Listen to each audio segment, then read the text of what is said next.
In my previous video, my efforts to install the floor in my van were thwarted by a sudden rainstorm.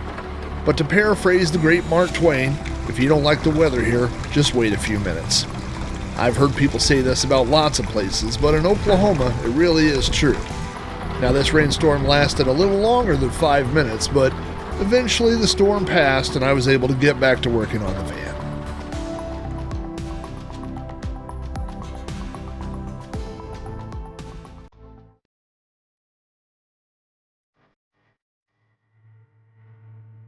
Today's journey begins with a trip in the van to Home Depot. Now, back around Christmas time, I spent $400 on a GoPro 11 and another couple $100 on a carrying bag and at least 30 different types of mounts. One of my favorite things to do with the GoPro is leave it at the house so that when I'm out driving around, I have to use this terrible dash mount for my phone that bounces all over the place. It checks out. Now, when it comes to big box stores, I actually have no preference between Home Depot and Lowe's. Jake Johansson, one of my favorite stand-up comedians, once said, "My favorite gas station is whichever one is on the right-hand side of the road." Now, I suppose if you're in the UK, you'll need to reverse that joke and say left-hand side, but the point is whichever one is most convenient is my favorite. Home Depot is 4 miles away from my house, and the nearest Lowe's is 12 miles, which means Home Depot is my current favorite. Now, I went to Home Depot to buy 3 sheets of plywood, and my wife reminded me that I'm about to build a bed next and some cabinets, and so every time I turned around, she just began piling random pieces of wood onto my cart. In addition to the 3 pieces of plywood I went to Home Depot for, I ended up leaving with 10 2x2s, 10 1x4s, and 2 2x4s. Now, right before we left, my wife spotted this vinyl flooring on sale. I had already found similar flooring on sale at Habitat for Humanity for $89 a box. I knew I needed 3 boxes to cover my van, and at Home Depot we found the exact same thing on sale for $59. This vinyl flooring is waterproof, it comes with the underlayer attached, and according to the box it has a 30-year residential warranty or a 3-year commercial warranty. I did look on the bottom and could not find any warranty for installing it in a 2007 Ford van. The cost of all the wood I purchased was about $200, and the vinyl flooring was another $180. It's a little ironic that so many people talk about choosing van life as a way to save money. If there is a cheap side to van life, I haven't found it quite yet. Now, with a van full of wood and vinyl flooring, it was time to head back home and start working on the project. By the way, at home, I have 3D printed parts for my 3D printer. So along those same lines, I enjoy the fact that I am using the van to haul home parts to work on the van.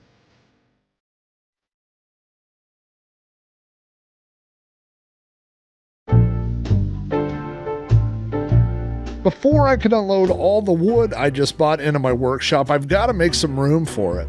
Typically, my work area stays pretty clean, but this project is turning my workshop upside down and things are quite literally starting to pile up. I don't know how I ended up with so many bar stools over the years, but they are sure good at balancing things on top of. In between projects, I always put things back where they go because that's the only way I could find anything, but while I'm in the middle of working on a project, all bets are off. The next time someone asks me why I don't plan on living in a van full time, remind me to tell them how many boomboxes from the 1980s I own. After the workshop was finished, the very first thing I built was this workbench. It is built out of 2x4s, some leftover particle wood, and 8 casters that I bought off of Amazon. It folds in half so it can be 8 foot long and 2 foot deep, or 4 foot by 4 foot, like a big rolling island in the middle of the room. I also need to clean off this rolling cart. I use this cart for stacking things and rolling things around, but right now I have 2 heavy packages sitting at the front door that I'm going to go get with this cart. Now, while I'm wheeling this cart around, let me tell you a fun story. When I was a teenager, my mom drove a 1987 Chevy Astro van. Now, I drove lots of cool cars when I was a teenager, but I've always had a soft spot in my heart for Chevy Astro minivans. So much so that when I got married and got a little bit of extra money, I bought my own Chevy Astro van. Now, the van I owned was not in good condition, and it broke down one night on our way home from dinner while it was raining. We were on a spot of the interstate where we were a mile in either direction from the nearest exit. And so while we were walking to the nearest exit on the outside of this metal guardrail, a pickup truck who was driving too fast in the rain hydroplaned, hit this guardrail, jumped over, and hit me in the back. Yes, I just said a vehicle that was doing 70 miles an hour in the rain slid off the road and hit me in the back. I went flying off the road and landed somewhere over here in this grassy area, about 20 feet away from the interstate. The ambulance came, took me to the emergency room. It was quite the ordeal. If I look happy in this picture, it's because I am on lots of pain pills. The only immediate injury I suffered were these stitches to my elbow, which is where the bumper of the car hit. Over the next week, I developed a bruise the size of a medium pizza in the middle of my back that changed every single color from yellow to green to orange and black. I had pain in my sciatic nerve for many months, and the doctors told me they did not know if there would be any permanent damage from this incident. I am happy to report that for the most part, my life is normal, but I do have lingering back issues. I have trouble standing up for long periods of time and bending over and occasionally lifting heavy things. So in this and future videos, if you see me doing something that seems like the lazy way to do something, this is probably why. I don't identify as someone with a permanent back injury, and in fact, I rarely tell people this story at all anymore. The reason I'm telling it here now, one, is to explain why I'm using a rolling cart to go pick up packages off my front porch, and number two, it seemed like a fun way to kill some time during some boring footage. My plan, once I get this van unloaded, is to put the plywood up on top of my workbench, put the mat that I bought on top of the plywood, trace the outline of the mat with a Sharpie, and then cut it out using either a jigsaw or a circular saw.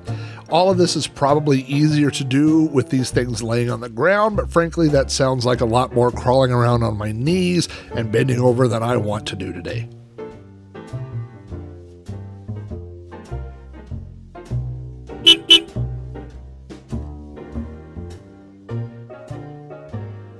I am holding the mat in place with these quick grip clamps.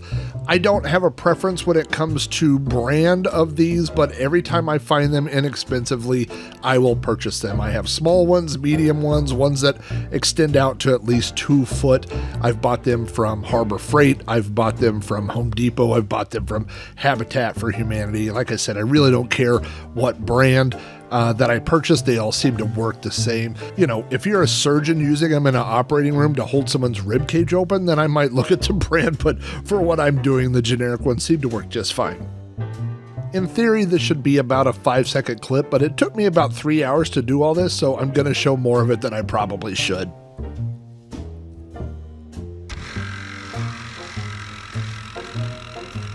I used a jigsaw to cut all the curves and get in the small, tiny cuts, and a circular saw to cut the long, straight areas of the plywood. Again, I am not sponsored by Ryobi, but man, I wish I was. I've purchased so many of their tools over the years. I don't think they have as much power as a corded tool in general, but they sure are convenient when you're walking around a workshop or going out in the driveway and doing work on a van.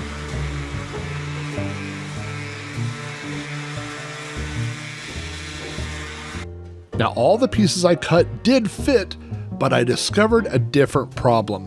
One of the things I didn't pay attention to when I was purchasing the wood was that all the plywood I bought seems to be bowed. So now on to the next adventure, how to flatten plywood.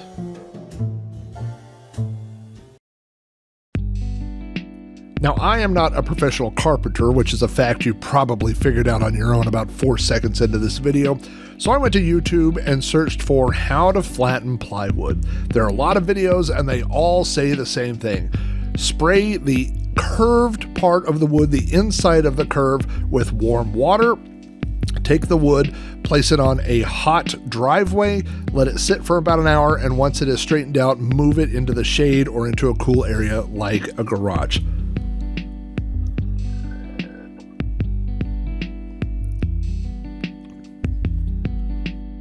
Now, while the wood was laying down in the sun, I thought I would do the same. By the way, don't get excited and think this Himudo charger started working again. I just applied some Velcro to these cushions and I'm using it as a $500 paperweight. And just as I was about to doze off, I remembered I still have to install those swivel seat mounts.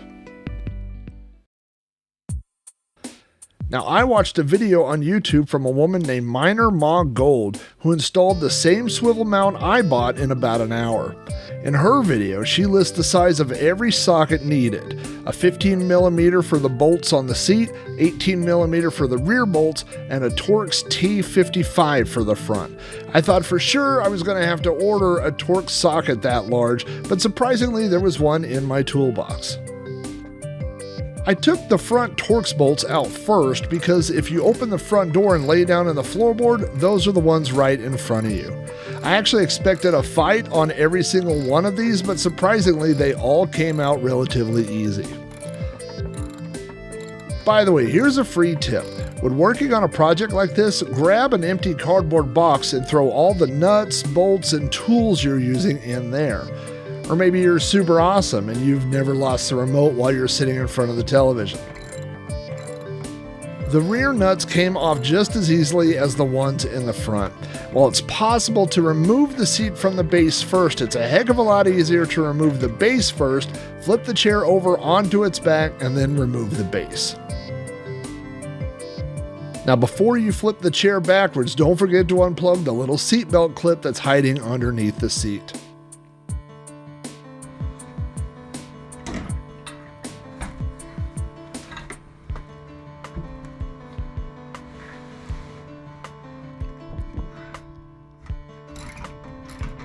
All 4 nuts holding the base to the seat, and these are those 15mm nuts, are easy to get off. I actually made it harder than I needed to by using an extension and a deep socket. With the seat on its back, you can get to all the bolts quite easily with a normal socket. Should I peek under the mat? Oh my God, why did I do this?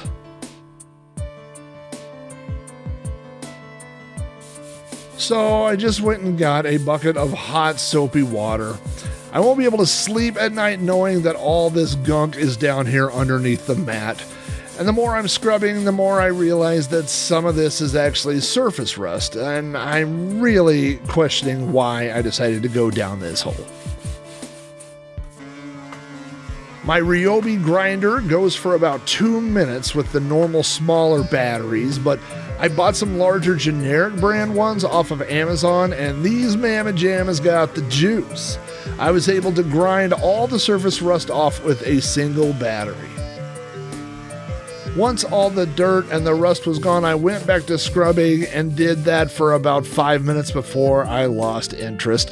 The whole time I was scrubbing, I was thinking to myself, you own a power washer. You know you own a power washer. It's right there, you dum-dum. You got to step over it to get to your toolbox. So eventually I dragged the power washer out. I don't recommend that you set it up on something like this for using it, but I was being lazy and it's a lot easier to get to all the connections this way. According to Home Depot, there are 4 categories of power washers: light, medium, heavy duty, and commercial. They are all measured by PSI, or pounds of water pressure per square inch. I'm certainly not an expert on power washers. What I understand is that the lightweight ones put out about as much pressure as a garden hose with a really good spray nozzle. The medium ones give you as much pressure as you could get from an electric one, and once you move up into the heavy duty ones, most of those have gas engines. I did not want to mess with something with a gas engine, so when I bought this power washer, I went to Home Depot and I bought the most powerful medium range one. This one was about $199.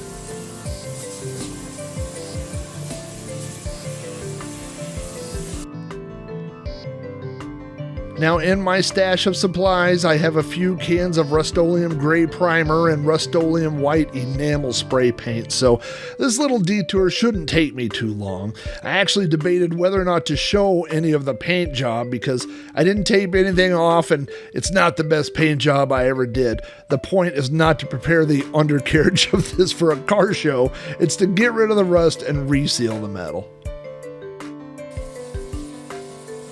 The most frustrating thing about the van project, and not just the painting, not just the chairs, not just the floor, but everything, is that every single project takes longer than you think it will. And throwing YouTube into the mix just complicates matters. There have been times where I wanted to work on the van only to discover that my GoPro's battery was completely dead. And as the kids say, pics or it didn't happen. So while things aren't moving forward quite as quickly as I had hoped they would, they are still moving forward. Now, while I had the floor mat out, I decided to hang it up on the fence and scrub it also with more hot soapy water. I attached it to the fence with a couple of those quick grip clamps I was talking about earlier. I'm telling you, those things are handy. Here's the final paint job, and you can see how it looks compared to the paint in the rear of the van. I'm not sure how it shows up on camera, but it looks pretty good in person, and it looks 1,000 times better than it did 2 hours ago. Putting the mat back in the van took about 10 seconds. Easy peasy.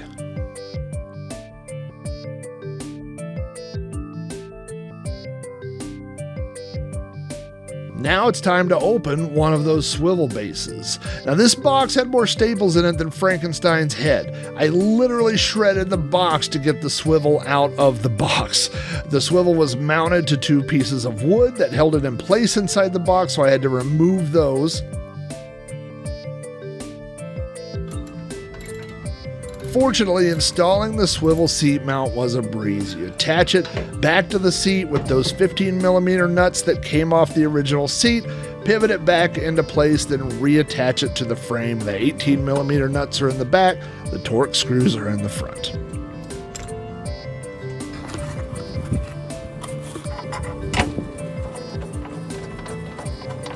For the final test, I went to rotate the seat. And I expected it to spin one way, but it didn't. It spun the other way, and I immediately convinced myself that I had installed the driver's side swivel seat on the passenger side chair. Now it turns out I didn't. I installed it exactly right. It turns out the base spins in both directions. I just didn't know that, and I hadn't scooted the seat all the way forward. But I didn't know those things. Between the paint and the warped wood and the rust and everything else, I'd finally hit my limit.